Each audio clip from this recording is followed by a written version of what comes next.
नमस्कार दोस्तों, मैं आपका दोस्त आशीष शर्मा एक बार फिर से आशीष शर्मा क्लासेज में आपका बारंबार स्वागत करता हूं।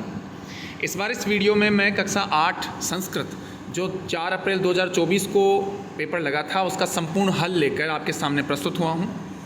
वीडियो को स्टार्ट करने से पहले मैं आपको बता देना चाहता हूं कि वीडियो को अंत तक ज़रूर देखें और अपने पेपर का जो है वो विश्लेषण करें कि नंबर कितने आ सकते हैं। और चैनल पर नए हैं तो चैनल को सब्सक्राइब करें, बेल आइकन को दबाइए ताकि आने वाला जो भी लेटेस्ट वीडियो है वो आप तक तुरंत पहुंच जाए। चलिए मैं ज़्यादा समय व्यतीत न करते हुए पेपर को हल करते हैं। पहला प्रश्न था, देखिए यहाँ पर संस्कृत जो है वो कक्षा 8 का 4 अप्रैल 2024 को पेपर लगा था, उसका संपूर्ण हल है। पहला प्रश्न है कि वयम भारतीय द्रुतगत्या अग्रसरम अस्मिन् वाक्ये सर्वनाम पदम अस्ति। अब यहाँ पर सर्वनाम पद क्या है? तो देखिए इस वाक्य में सर्वनाम जो पद है वो हो जाएगा वयम। क्या हो जाएगा? वयम। मैं आपको पूर्व में वीडियो में बता चुका हूँ, जहाँ पर हमने संजीव डेसवर्क के और विमल डेसवर्क के पेपर सोल्व किए थे, मॉडल पेपर सोल्व किए थे, उसमें बताया था कि जो सर्वनाम होता है वो एक कर्ता के रूप में होता है। क्या होता है? वो कर्ता के रूप में होता है। तो इसका आंसर जो है वो कर्ता जो है वो क्या है? वयम। तो इसका आंसर क्या हो जाएगा? वयम। मतलब इसका आंसर हो जाएगा ग। इसी प्रकार दूसरा प्रश्न है कि विद्यालय से परितः एकम उद्यानम अस्ति अस्मिन् वाक्ये अव्यपदम किम। तो यहाँ पर इस वाक्य में जो अव्यपद है वो क्या है? तो यहाँ पर अव्यपद हो जाएगा परितः है। तो इसमें आंसर हो जाएगा आपका क। इसी प्रकार तीसरा प्रश्न है कि संध्या काले भ्राता आगच्छति। अब ये रेखांकित पद उपसर्ग अस्ति, जो रेखांकित पद दे रखा है इसमें उपसर्ग क्या है? सबसे पहले तो मैं आपको बता देता हूँ उपसर्ग क्या होता है। उपसर्ग वो होता है जो शब्द के प्रारंभ में या धातु के प्रारंभ में लगकर उसके अर्थ में परिवर्तन करता है, वो उपसर्ग होता है। अब यहाँ पे चूंकि आप देख पा रहे हैं आगच्छति, तो इसमें आ जो है वो उपसर्ग है और गम धातु है, तो इस प्रकार आगच्छति बना है, तो इसका आंसर हो जाएगा ख। इस प्रकार चौथा प्रश्न है कि लता पुस्तकम पठितुम पुस्तकालयम गच्छति। मैं आपको पूर्व वीडियो में भी बता चुका हूँ, जहाँ हमने संजीव डेसवर्क के पेपर सोल्व किए थे, कि जहाँ पे भी अंत में तुम शब्द शेष रह जाता है, अंत में तुम शेष रहता है, वहाँ हमेशा तुमुन प्रत्यय होता है। क्या होता है? वहाँ पे हमेशा तुमुन प्रत्यय होता है। तो यहाँ पर देख लेते हैं तुमुन प्रत्यय कहाँ पे है। तो तुमुन प्रत्यय जो है वो ख, ये आपका आंसर हो जाएगा। आगे देखते हैं पांचवा प्रश्न, सदैव पुरतो निदेहि चरणम। ये सदैव पुरतो निदेहि चरणम है, इस पाठ के रचनाकार कौन है? मैं आपको पूर्व में भी ये सभी प्रश्न जो हैं वो मैंने मॉडल पेपर में सोल्व करवाए हैं, और मैंने आपको उस समय ये भी कहा है कि आपको जो 4 से 5 पाठ जो कविता के कवियों के दे रखे हैं उनमें आप लोगों को इन कवियों के नाम अच्छे से याद करना है।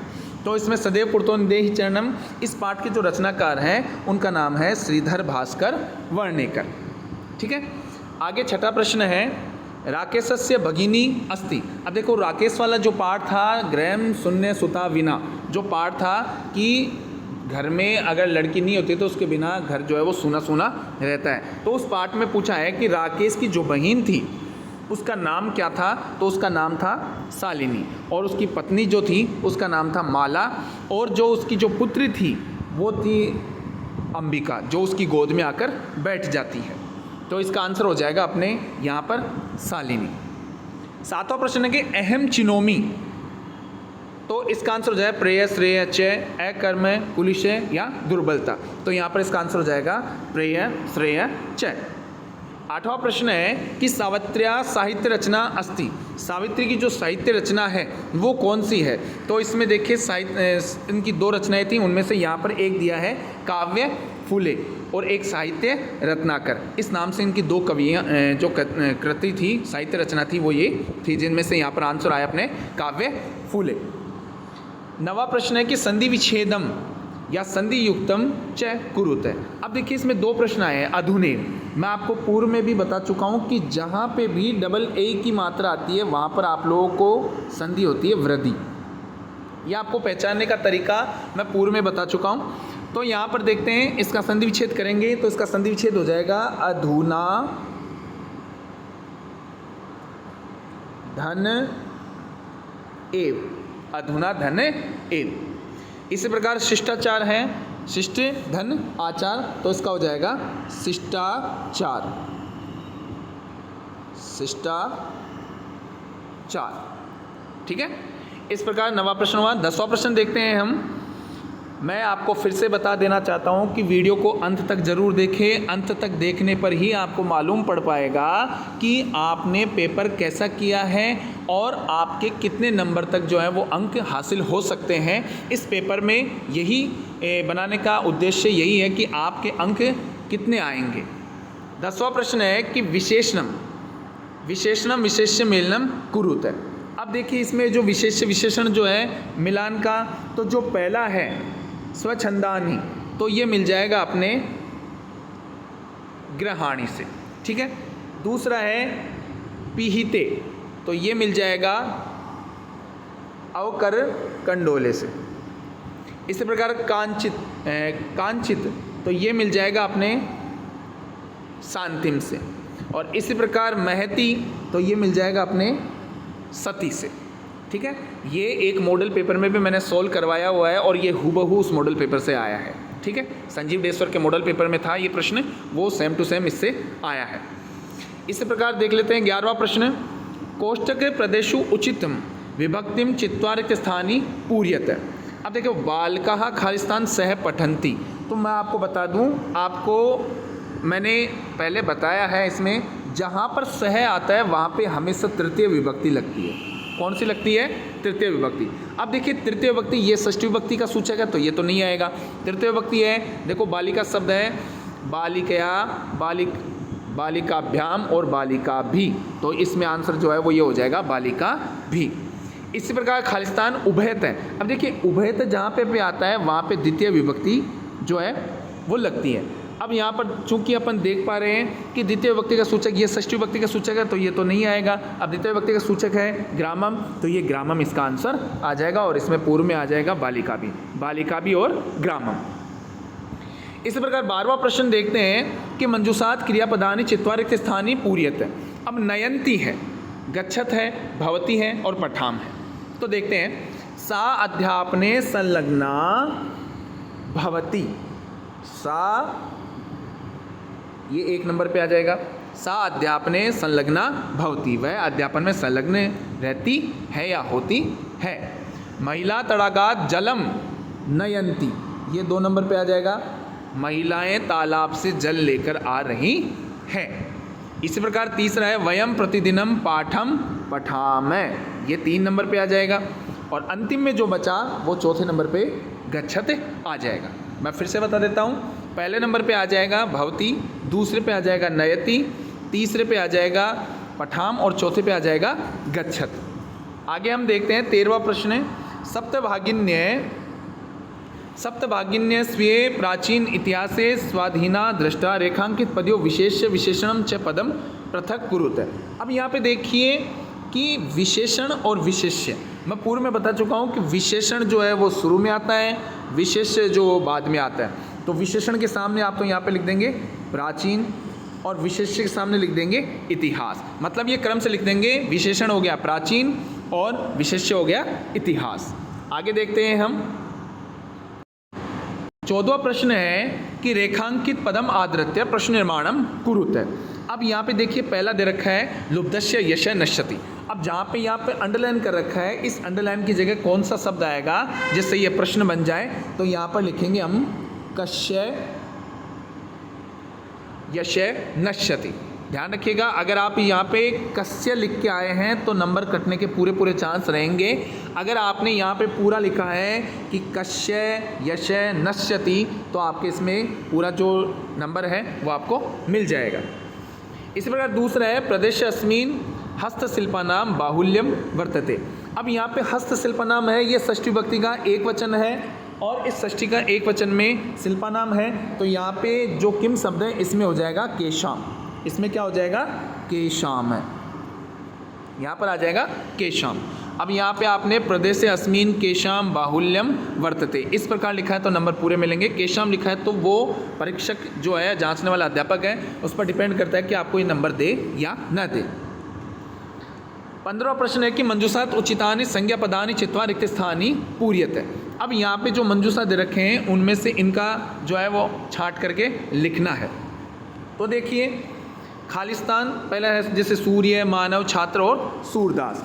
तो यहाँ पर आ जाएगा अपने खालिस्तान लेखन्या लिखती। अब लिखती ये प्रथम पुरुष का एक वचन है, तो यहाँ पर आ जाएगा छात्र। यहाँ पर क्या आ जाएगा? छात्र। इसी प्रकार कृष्ण भक्त खालिस्तान नेत्रभ्याम अंधे। अब नेत्रों से अंधे कौन थे? सूरदास। तो यहाँ पे आ जाएगा सूरदास। ठीक है। इसी प्रकार खालिस्तान पूर्व दिशाएं मुदती। पूर्व दिशा में कौन उदय होता है? तो यहाँ पे आ जाएगा सूर्य। और जो अंतिम बच गया मानव, वो यहाँ पर चौथे में आप लिख देंगे। ठीक है। ये इस प्रकार पहले में छात्र, दूसरे में सूरदास, तीसरे में सूर्य और चौथे में मानव। 16वां प्रश्न है अधोलिखिता नाम प्रश्नाम उत्तराणी एक पदेन लिखित है। तो देखिए 16 प्रश्न जो है उसका पहला जो है वो है एक पद में उत्तर देना है। ध्यान रखिएगा, एक पद में उत्तर देना है। मैं पूर्व में बता चुका हूँ, मॉडल पेपर में मैंने 16 इसीलिए करवाए थे ताकि आपको परीक्षा के पूर्व जो पेपर है उसकी प्रकृति का पता चल जाए। मधुर सुक्तम रसम के सृजंती। तो मधुर सुक्त जो है उनकी रचना कौन करते हैं? तो यहाँ पे आंसर आ जाएगा संत है। ठीक है। इसी प्रकार निज निकेतनम कुत्र अस्ति। तो यहाँ पे आंसर आ जाएगा गिरि शिखरे। गिरि शिखरे। ठीक है। इसी प्रकार तीसरा प्रश्न है कि दृश्यम वाचम वदेत। तो इसमें आंसर हो जाएगा सत्य पूताम। सत्य पूताम। ठीक है। चौथा प्रश्न है कि इयम केशा महाशक्ति भी पूर्णिता। तो इसमें आंसर हो जाएगा अणुनाम। बहुत से बच्चे इसमें दूसरा आंसर लिखे हैं पर यहाँ पे अणुनाम हो जाएगा। मैं आपको फिर से बता देना चाहता हूँ, देखिए मैं आपको बार बार कह रहा हूँ, ये वीडियो को अंत तक ज़रूर देखें। अंत तक देखेंगे तो ही आपके लिए फ़ायदेमंद होने वाला है और आप स्वयं का जो मूल्यांकन है वो कर पाएंगे कि मेरे इस प्रश्न पत्र में कितने नंबर तक आ सकते हैं। 17वां प्रश्न है कि अधोलिखिता नाम प्रश्नाम उत्तराणी पूर्ण वाक्य लिखते। अब देखिए पूर्व में तो क्या था कि यहाँ पर आपके दे रखा था, पूर्व में तो ये था कि यहाँ पर आपको केवल एक पद में उत्तर देना था, परंतु यहाँ पे साफ साफ कह रहा है कि यहाँ पे पूर्ण वाक्य में उत्तर दीजिए, पूरे वाक्य में उत्तर दीजिए। तो इस पूरे वाक्य में उत्तर देने के लिए हम देखते हैं, जैसे है पहला कि तड़ागाहा कुत्र निर्मीयन्ते इस्म है। तो इसका आंसर मैं आपको बोल के बता रहा हूँ। इसका आंसर होगा ऐसे से ही देशे तड़ागा निर्मीयन्ते इस्म। दूसरा है सर्वम किम समीहिते। सर्वम किम समीहिते। तो इसका आंसर हो जाएगा सर्वम। देखो किम जो शब्द है, इस किम की जगह जो आंसर है जैसे स्वार्थम समीहिते। इसी प्रकार कुत्र जो है इसके जगह आप जो है वो ऐसे से ही दे से ये लगा देंगे और बाकी जो है आंसर जो है वो आप इसमें लिख देंगे। इसी प्रकार तीसरा प्रश्न है कि कुत्र डिजिटल इंडिया इत्यस्य चर्चा भवति। तो यहाँ पर आंसर लिख देंगे, यहाँ पर इसका आंसर हो जाएगा कुत्र, मतलब कुत्र की जगह आ जाएगा अपने यहाँ पर संपूर्ण विश्व। संपूर्ण विश्व, इस कुत्र की जगह संपूर्ण विश्व आ जाएगा और बाकी अपन जो है वो ऐसे कैसे यहाँ पर उतार देंगे। ये इसलिए कह रहा हूँ क्योंकि यहाँ पर पूर्ण वाक्य की बात कही है इसने। अब चौथा है केन पीड़ित है वैभव बहिरा आगत है। किससे पीड़ित होकर वैभव बाहर आ जाता है? तो इसमें आंसर हो जाएगा प्रचंड ऊष्मणा पीड़ित है वैभव बहिरा आगत है। प्रचंड गर्मी से पीड़ित होकर के वैभव बाहर आ जाता है। अब देखिए 18वां प्रश्न जो है वो स्तंभ क को स्तंभ ख से जो है वो मिलान करने का है। तो यहाँ पर जो है आपको मैं बता देता हूँ कि विज्ञान धना अहम। अब विज्ञान धना अहम है तो ये मिल जाएगा अपने यहाँ पर तीसरे से। ठीक है, ज्ञान धना। इसी प्रकार साहित्य कला, इसी प्रकार जो साहित्य कला है वो मिल जाएगा अपने संगीत परा से। ठीक है, इसी प्रकार गय अध्यात्म सुधा तटिनी ये अपने मिल जाएगा स्नाने से। इसी प्रकार परिपूता ये भारत जनता अहम, और ये मॉडल पेपर में भी आपको मैंने समझाया है, संजीव डेश्वर के मॉडल पेपर में से ये प्रश्न हूबहू आया है। आगे देखते हैं, प्रश्न संख्या 19 में है, देखो प्रश्न पत्र अतिरिक्तात 2 श्लोकों लिखत है। मैं आपको पूर्ण बता चुका हूँ कि आपको कम से कम अगर 4 श्लोक याद हैं तो आप अच्छे से कर पाएंगे, क्योंकि इसमें वो श्लोक भी आए हैं जो आपको शायद याद हों। तो यहाँ पर आप अपने हिसाब से 2 श्लोक जो हैं वो लिख दिए होंगे। मैं उम्मीद करता हूँ कि आपने बहुत अच्छा पेपर किया होगा। पेपर आपके, मैंने जिस प्रकार मॉडल पेपर सोल्व करवाए थे उनमें आपके प्रश्न जो हैं वो 80% जो हैं वो प्रश्न हूबहू मिले हैं, ठीक है। और उनको हल करने का तरीका भी मैंने आपको बता दिया था। आगे 20वां प्रश्न है कि चित्र दृष्ट्वा मंजूषात् पदानि च प्रयुज्य चत्वारि वाक्यानि रचयन्तु। मैंने आपको ये कहा था कि इस चित्र वाले प्रश्न को तो आपको बिल्कुल भी नहीं करना है, क्योंकि इसमें आप लोगों को वाक्य बनाने होते हैं और वाक्य बनाने में आपसे गड़बड़ हो सकती है। इसके अथवा वाला जो मैंने आपको बताया था, ये प्रश्न आपको जो है वो हल करना है। इस प्रश्न को हल करने के लिए आपके कुछ शब्द दे रखे हैं, जैसे मंजूषायाम लिखितानाम शब्दानाम सायन कथाम लिखित है। अब देखिए, जैसे मैं आपको बता देता हूँ, ये जो ऊपर वाले शब्द दे रखे हैं, ये जो शब्द दे रखे हैं, इन शब्दों को अपने को जो इन खालिस्तान हैं, इन खालिस्तानों में आपको यहाँ पर भरना होता है। तो देखिए, चंचल नाम व्याध है पक्षी मृगादि नाम ग्रहण स्वया। चंचल नाम का एक शिकारी जो है वो पक्षी मृग आदि को ग्रहण करके अपनी, स्वया मतलब होता है अपनी, खालिस्तान निर्वाह अपनी जीविका का आजीवन निर्वाह करता था। तो यहाँ पर जो है वो ये हो जाएगा 1 नंबर पे, ठीक है। एकदा से दृष्टवान तेन विस्तीर्णे, एकदा से दृष्टवान तेन विस्तीर्णे खालिस्तान एक व्याधम बद्ध है। तो यहाँ पर जो है वो आंसर हो जाएगा अपने, यहाँ पर आंसर हो जाएगा कि वो एक दिन देखता है कि वो उसके द्वारा जाल जो है, इसमें तो देखिए यहाँ पर तो हो गया 1 नंबर, ठीक है। वो जाल बिछा कर आता है, ये हो गया जाएगा 2 नंबर। एक का व्याध है बद्ध है, एक जो है वो सियार जो है उसमें बंधा हुआ था या फंस जाता है। व्याघ्र निवेदित है, सियार जो है वो निवेदन करता है, भो मानव, अरे मानव, यदि तुम माम खालिस्तान, यदि तुम मुझे छोड़ देते हो, मोचिष्यामि, छोड़ देते हो, मोचिष्यसि छोड़ देते हो, तो अहम त्वाम न हनिष्यामि, तो मैं तुम्हें नहीं मारूंगा। यदा व्याघ्रम जालात खालिस्तान निस्सार्य बही, तो यहाँ पे हो जाएगा 4था नंबर, बही निस्सार्य, वह उसको ऐसा कहने के बाद में जाल से बाहर निकाल देता है। पुनः व्याघ्र वदते, एक बार फिर से जो है वो सियार कहता है, अहम त्वाम खालिस्तान खादिष्यामि, मैं तुम्हें खाऊंगा। तो यहाँ पर ये 5वें नंबर का हो जाएगा। एकाम लोमासिका एताम, ये एक लोमड़ी सब बातें वार्ताम, देखिए यहाँ पर 6ठा नंबर, बातचीत जो है वो शृणोति, इसमें सुन रही थी। लोमासिका चंचला, लोमड़ी जो है वो चंचल को खालिस्तान त्वम जाल प्रसार्य अकथयत, कहती है कि, यहाँ पर ये आंसर जो है वो यहाँ पर आ जाएगा, ये अकथयत यहाँ पर इस जगह, ठीक है। कहती है कि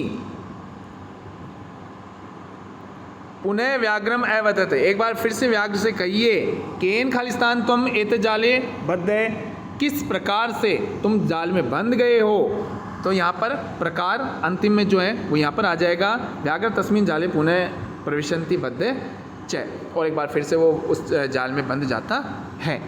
तो मैं आपको बता देता हूँ, पहला खालिस्तान जो है उसमें आ जाएगा आपके जीविका, दूसरा खालिस्तान है उसमें आ जाएगा आपके जाले, तीसरे खालिस्तान में आपके आ जाएगा मोचिष्यसि, और चौथे खालिस्तान में जाएगा आपके बही, और 5वें खालिस्तान में आ जाएगा आपके खादिष्यामि, और 6ठे खालिस्तान में आ जाएगा आपके वार्ता, 7वें खालिस्तान में आ जाएगा अकथयत, और 8वें खालिस्तान में आ जाएगा प्रकारण। आपने अगर इस तरह खालिस्तान भरे हैं तो आपका 100% सही है, और इसमें आपको पूरे नंबर मिलेंगे। आगे देखते हैं, 21वां प्रश्न है कि अधोलिखिता नाम वाक्या नाम घटनाक्रम अनुसारेण क्रमायोजनम कुरुत, क्रम के अनुसार इसको संयोजित करना है। अब ये कहानी है, ये वाक्य ऊपर नीचे दे रखे हैं, तो इस कहानी को हम पढ़ते हैं और क्रम से यहाँ पर मैं नंबर लगाऊंगा, वो आपको देखना है। तो सबसे पहले कहानी में होता है कि मैंने आपको पूर्व में बता चुका हूँ, कस्मिंचित, एकदा, ये जो शब्द आते हैं वो हमेशा पहला वाला वाक्य होता है। तो पहले नंबर पे तो जो है वो ये आ जाएगा, जय कस्मिंचित वने एक सिंह प्रविष्टि। इसमें एक बार क्या होता है, एक वन में एक शेर रहता था। दूसरे पे देखते हैं, परिभ्रमित सिंह सुधार तो जाता है, वह घूमता हुआ भूख के मारे चारों तरफ घूम रहा था। तो दूसरे नंबर पे ये आ जाएगा। फिर बाद में क्या होता है कि सिंह एकाम महती गुफा में पश्चात है, सिंह जो है घूमता हुआ एक महान गुफा को देखता है। तो तीसरे नंबर पे ये आ जाएगा। इसके बाद में क्या होता है कि गुहायाम स्वामी दधिपुच्छ नाम श्रृंगाला समागच्छत है, गुफा का स्वामी दधिपुच्छ नाम का सियार जो है वो पास में आता है। तो चौथे नंबर पे ये हो जाएगा। फिर बाद में क्या होता है कि गुहायाम कोऽपि अस्ति इति श्रृंगालस्य विचार, गुफा में कोई न कोई है, इस प्रकार का विचार करके, इस प्रकार का वो विचार करता है। तो पाँचवें नंबर पे ये आ जाएगा। फिर छठे नंबर पे बात करते हैं, तो क्या होता है कि दूरस्थ श्रृंगाल खम कर्तुब आरब्ध है। अब यहाँ पे रवम आता है, यहाँ पे मतलब वो आवाज़ करना प्रारंभ कर देता है। तो छठे नंबर पे जो है वो ये वाला वाक्य आ जाएगा।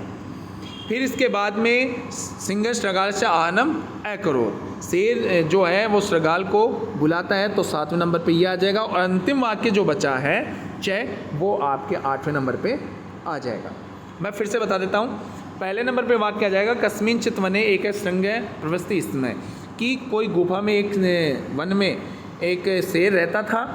फिर दूसरे नंबर पे परिभ्रमित सिंह सुधार तो जाता है, घूमता हुआ वह शेर भूख के मारे चारों तरफ घूम रहा था। इस प्रकार पहले नंबर पे तो ये, दूसरे नंबर पे ये वाला वाक्य। फिर तीसरे नंबर पे देखते हैं, तो सिंह एकाम महती गुफाम अपश्यत, तो यहाँ पर ये आ जाएगा। इस प्रकार चौथे नंबर पे देखते हैं, तो चौथे नंबर पे आपके कै नंबर का आ जाएगा। पाँचवें नंबर पे देखते हैं तो यहाँ पर 6 नंबर का आएगा, जो 6 से 6 वाला है। इस प्रकार छठे नंबर पे जो है वो दूरस्थ श्रृंगाल खम करुद्ध कर्तुम आरब्ध है। और 7वें नंबर पे जो है वो आपके आ जाएगा सिंह श्रृंगालस्य आनम अकरोत, और जो अंतिम चय है वो आपके 8वें नंबर पर आ जाएगा। अगर आपने इस प्रकार आपको क्रम संयोजन किया है तो आपने मानना है कि 100% आपके नंबर जो हैं वो पूरी तरह से यहाँ पर जो 4 नंबर का है वो आपके 4 नंबर यहाँ पर आ जाएंगे। 22वां प्रश्न देखते हैं कि यहाँ पर देखिए, निम्नलिखितेषु द्वयो श्लोकस्य भावार्थम हिंदी भाषायां लिखत। अब यहाँ पर 2 श्लोकों का जो है वो हिंदी भाषा में अनुवाद आपको करना है। देखिए, मैंने ये तीनों ही श्लोक जो है वो आपको बता रखे हैं, और तीनों ही श्लोक जो हैं आपको मैंने उस मॉडल पेपर में भी हल करके बताया था। मैं यहाँ पर 2 श्लोक जो हैं कै और गै, इन 2 श्लोकों का जो है वो आपको अर्थ मैं बताने वाला हूँ, क्योंकि अधिकतर बच्चों ने ये 2 ही श्लोकों का अर्थ किया है। तो पहला जो श्लोक है वो कहता है, गुणा गुणगेषु गुणा भवन्ति, गुण जो है वो गुणवान लोगों में ही निहित होते हैं। ते निर्गुणम प्राप्य भवन्ति दोषा, वे निर्गुणों को प्राप्त करके दोषयुक्त हो जाते हैं। सुस्वादु तोया प्रभवन्ति नद्य, जैसे मीठी जो नदियां हैं निकलती हैं, समुद्र आसाद्य भवंत पेया, समुद्र में मिलने के बाद भवंत पेया वो पीने योग्य नहीं रह जाती हैं। इसी प्रकार गह है, पथि पाषाणा विषमा प्रखरा, पाषाण का मतलब होता है पत्थर, विषम का मतलब होता है नुकीले, और प्रखर का मतलब होता है नुकीले, विषम का मतलब होता है ऊबड़ खाबड़। मार्ग में ऊबड़ खाबड़ पत्थर के रास्ते हैं, ठीक है। हिंसा पशवय परितो घोरा, और चारों तरफ से हिंसक पशुओं ने भी हमें घेर रखा है। सुदुष्करम खलु यद्यपि गमनम, खलु का मतलब होता है निश्चित रूप से, सुदुष्कर का मतलब बहुत ही कठिन, यद्यपि हमारा चलना बहुत ही कठिन हो गया है, फिर भी सदैव पुरतो निदेहि चरणम, हमें हमेशा अपने कदम जो है वो आगे बढ़ाते रहना चाहिए। इस प्रकार 22वां प्रश्न हमने देखा। अब देखते हैं 23वां प्रश्न। 23वां प्रश्न है कि मंजूषात् पदानि गृहीत्वा अस्माकं विद्यालयं विषयोपरि अष्टवाक्यानि रचयत। इन वाक्यों पर, इन मंजूषा में जो शब्द दे रखे हैं इनको आधार मानकर आपको 8 वाक्यों की रचना करनी है। मैंने आपको जब मॉडल पेपर सोल्व करवाया था तो उसमें भी आपको समझाया था कि ये वाला प्रश्न आपको तभी सोल्व करना है जब आपको अच्छे से संस्कृत, हिंदी से संस्कृत में वाक्य बनाना आए। तो इसके विपरीत में अधिकतर बच्चों ने जो है वो अथवा वाला जो आपके जो ये दे रखा है एप्लीकेशन, अवकाश दे रखी है, उसी को बच्चों ने किया है। तो देख लेते हैं इसको। रिक्त स्थानीय मंजूषात पूरित्वा प्रार्थना पत्रम च लिखित महोदया शक्नोमि स्वीकृत्य सेवायाम प्रार्थना पत्रम भगिन्या कलानिधि और निश्चित। तो देखते हैं, सबसे पहले जैसा कि आप बात आती है कि एप्लीकेशन लिखते हैं तो शुरू में एक ही बात आती है, सेवायाम। ठीक है, सेवायाम श्रीमंत प्रधानाध्यापिका महोदया राजकीय बालिका उच्च प्राथमिक विद्यालय जैसलमेरम। अब विषय है दिन त्रयस्य अवकाशार्थम प्रार्थना पत्रम। प्रार्थना पत्र, ठीक है, 2 में तो आ गया। इसी प्रकार खालिस्तान, अब यहाँ पे देखते हैं एप्लीकेशन लिखते हैं तो यहाँ पर हमेशा जो है वो महोदय लिखते हैं, जबकि यहाँ पर दे रखा है महोदया, तो ये वाला जो है वो यहाँ पर आ जाएगा। ठीक है, महोदया सविनय निवेदनम अस्ति यत्, सविनय निवेदन है कि मम यानी मेरी खालिस्तान विवाह। अब विवाह हो रहा है तो मतलब बहन या भाई की बात आ रही है, तो भगिन्या जो है वो आप लोगों के यहाँ पर आ जाएगा।